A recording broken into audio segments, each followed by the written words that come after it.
Au Cameroun, les régions de l'Est et de l'Adamawa sont très pourvues en minerais. Mais ce minerai ne profite pas toujours aux communautés locales. Malgré l'abondance de ces ressources, les artisans miniers locaux vivent dans la précarité.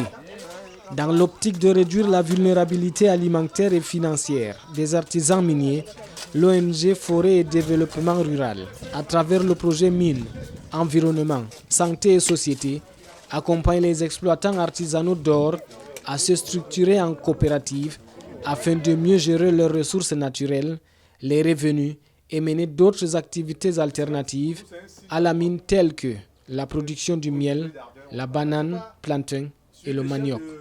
La mise sur pied des coopératives par FODER a permis aux coopérateurs des villages de Fel, Banam et Kombolaka de se développer et de développer leur village. Qui nous a ouvert les yeux pour arriver à cette étape. Pour impulser la même dynamique de fonctionnement dans les autres coopératives, les coopérateurs des villages de Fel, Banam et Kombolaka ont partagé leurs expériences avec des artisans miniers venus de divers horizons. Au cours des échanges, ces derniers ont fait savoir qu'avant l'arrivée de FODER, les conditions dans lesquelles ils travaillaient n'étaient pas reluisantes. Auparavant, on était en rang dispersé, on s'entraidait, on n'anticipait pas. On ne pouvait pas aller, peut-être si quelqu'un est malade, par exemple, si dans notre coopérative, si quelqu'un est malade ou bien s'il y a un malaise chez lui, on doit se mobiliser pour aller lui donner le secours. Auparavant, quand les Chinois venaient trouver quelqu'un, un artisan qui a son trou, les Chinois, si tu ne te dépêches pas, ils vont mettre la terre sur toi. Mais quand les FODER sont venus ici, là, ils nous ont demandé d'abord faire la carte d'artisan. Parce qu'avec la carte d'artisan, tu vas réclamer. Ils vont t'indemniser avant que tu ne sortes de ta carrière. Sans ça, auparavant, même s'il y a les produits dans ta carrière, les Chinois viennent, des fois même on te fouette, tu montes, tu pars.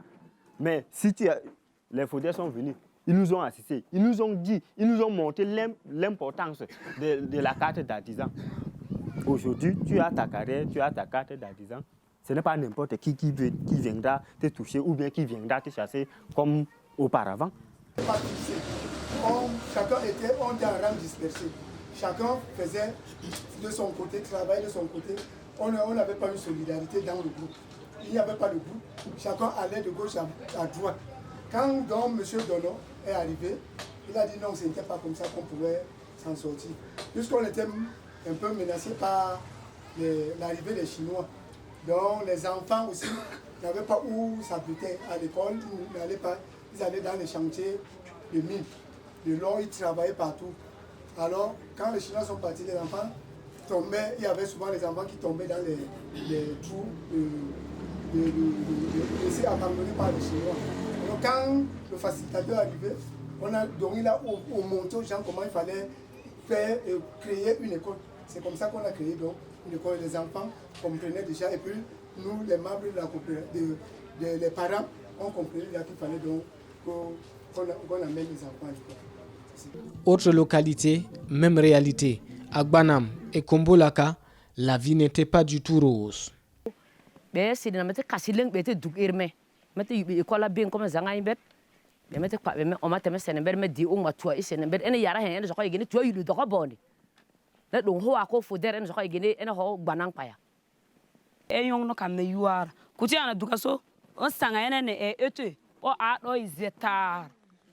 Zeta kadi soko na basanga hebi yong ma ene dogo ma ek pagedena kini yong na mono yuara kini edeno soko so ke comment mono tongora de gana sen kutio da ke ndo de na bene wando usa sen fa ndo de na yo yigana be se fay bo be hawri réfugié be camerounais be europat be hawri be holli amin laal gonga jota min non nafata.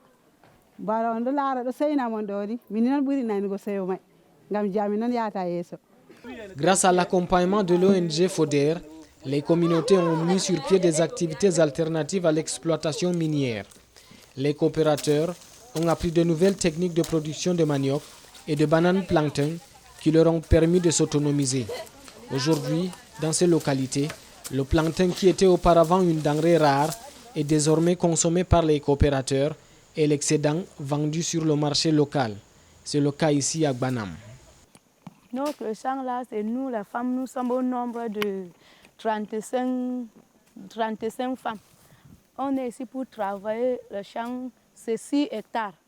6 hectares qu'on a travaillé, 35 femmes qu'on a réunies pour travailler grâce aux coopératives qui nous aident, qui nous a aidés. Avant là, on ne connaissait pas que les centres de plancton aidaient les gens. Maintenant, grâce aux FODER qui sont arrivés ici, il nous a aidés. C'est ça qu'on est réunis pour se débattre avec, pour nous travailler. Ça nous aide. Quand ça produit là, on mange aussi, on vend aussi pour envoyer nos enfants à l'école, pour construire la maison, pour chercher les habits, toutes les chaussures, le sac et le cahier et le bic. Toutes les choses, ça nous aide avec, grâce aux FODER. Qu'ils sont arrivés parmi nous, notre vie a changé. Avant là, on ne connaissait pas travailler en commun. Chacun travaille, chacune travaille. Mais maintenant, grâce aux FODER, ils sont arrivés ici. Ils nous ont aidés de travailler.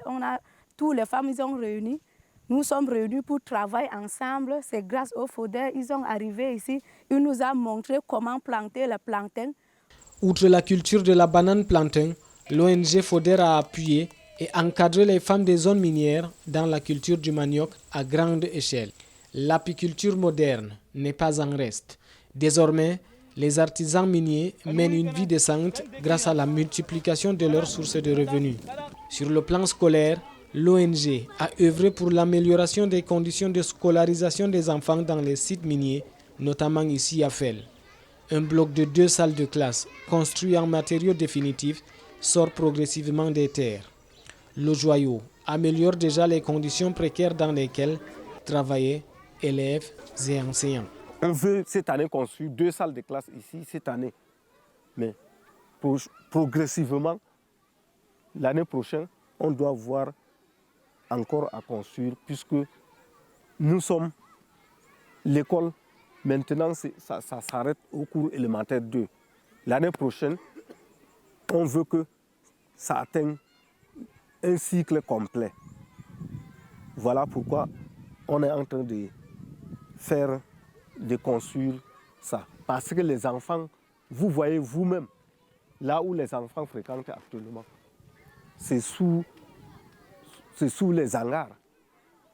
Pour obtenir ces résultats, l'ONG FODER a mené un certain nombre d'activités en étroite collaboration avec les populations locales qui vont de la sensibilisation au renforcement des capacités en passant par des sessions de formation. Il était question pour FODER de mettre en place une structure qui devait non seulement bien former, mais de fonctionner de manière durable. Hein? Et pour que ça soit durable, on a focalisé ce modèle sur 4 points. D'abord, la constitution, la structuration proprement dite,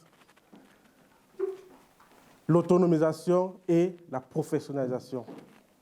Ceci a été possible grâce à 3 éléments. Premier élément, c'était l'engagement et la volonté des membres de la coopérative. Deuxième élément, c'était la proximité de FODER. Donc à tout moment, le facilitateur se rassurait que tout ce qui était censé faire, les membres de la coopérative ont mis cela en application. En même temps aussi, nous, à notre niveau, on renforçait les capacités du facilitateur pour qu'il puisse mieux vous accompagner. Et pour finir, on organisait des missions de suivi pour se rassurer qu'effectivement, tout ce qu'on se disait au bureau, c'était réellement ce qui est sûr.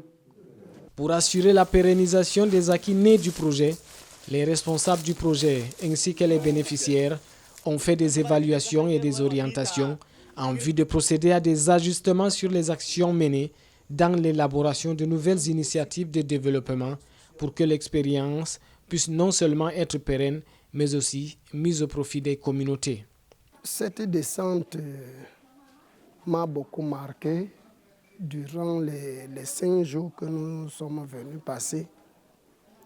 ça m'a beaucoup marqué parce que la qualité de faire, la manière de gérer, l'harmonie dans les autres coopératives a fait en sorte que ça nous rend joyeux et de nous donner le courage d'aller améliorer notre manière de gérer dans nos coopératives et de sensibiliser.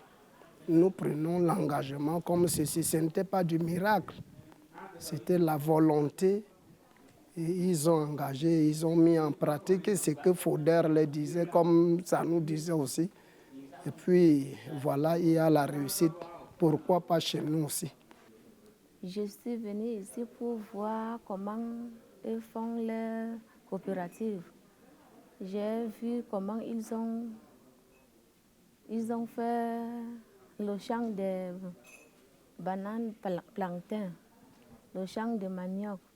Leur régime, leurs droits de bananes ont bien donné. Ils se sont bien organisés pour faire ce travail. Donc, quand je vais rentrer dans mon localité, je vais réunir les femmes, les autres femmes, pour qu'on doit faire comme eux. Nous a facilité comme un bailleur de fonds de lui faire un permis d'exploitation à moins bas, comme si on dit chez nous c'est un job. Voilà, c'est ça que le FODER nous a fait montrer. Le FODER nous a montré qu'on peut tenir notre carrière comme si c'est comme notre propre maison. Avoir les papiers, avoir le permis d'exploitation. Beaucoup de bailleurs de fonds ici ne savent même pas et ne connaissent même pas. C'est grâce à FODER que nous a fait montrer qu'il faut faire le permis d'exploitation et avoir les papiers, les artisanaux, qu'on appelle, comment ça? La carte, non, comme les orpailleurs que je peux le dire. La carte des collecteurs et les cartes des orpailleurs. Les artisans, tout aussi, je peux le dire. Mais ce n'est que ça que je veux augmenter. Tout simplement conclure que le FODER nous a fait ouvrir les yeux ici dans ce village. Selon les responsables de FODER, la clé du succès des actions entreprises, c'est la structuration et l'organisation des communautés pour le travail en groupe. Et si on venait directement avec les activités agricoles, ça devait échouer. On a passé près de 2 ans, au moins 2 ans, à les structurer pour pouvoir travailler. Comment est-ce qu'il faut travailler en groupe? Et donc, la clé de réussite des activités agricoles qu'on a là, c'est la structuration pour le travail en groupe. Et c'est ça qui a été le déclic. Quand elles ont compris l'importance et pourquoi est-ce qu'il faut travailler en groupe, le reste a suivi facilement. C'est pour ça qu'on est en train de constater qu'au fur et à mesure du temps, les superficies agricoles sont en train d'augmenter. Bien que les résultats parlent d'eux-mêmes, l'organisation n'entend pas s'arrêter en si bon chemin. On a commencé avec les activités agricoles.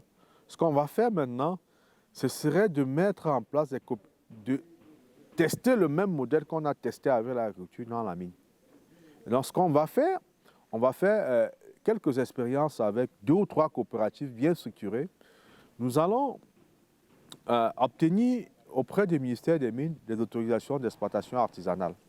Et donc, ce qu'on va faire, on va mettre des mines pilotes pour ces coopératives et nous allons les suivre, les accompagner déjà sur les mesures de santé et sécurité au travail.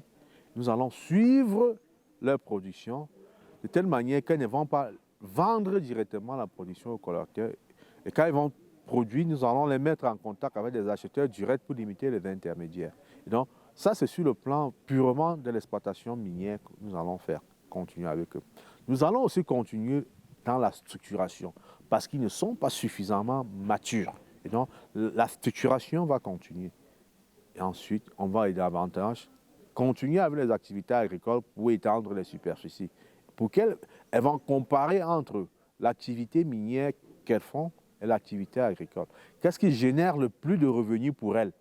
En faisant cette comparaison sur une durée de 2, 3, 4 ans, elles-mêmes vont décider qu'est-ce qui est plus rentable pour nous, est-ce qu'on doit plus investir. Peut-être elles vont se rendre compte, ces coopératives, peut-être en investissant mieux dans l'agriculture, peut-être ça peut plus produire plus que la mine. Les représentants des coopératives, groupes organisés, issus des communes cibles du projet, qui ont pris part aux expéditions, veulent s'approprier cette façon de pouvoir fonctionner selon le modèle coopératif afin d'amorcer un développement durable dans leur communauté.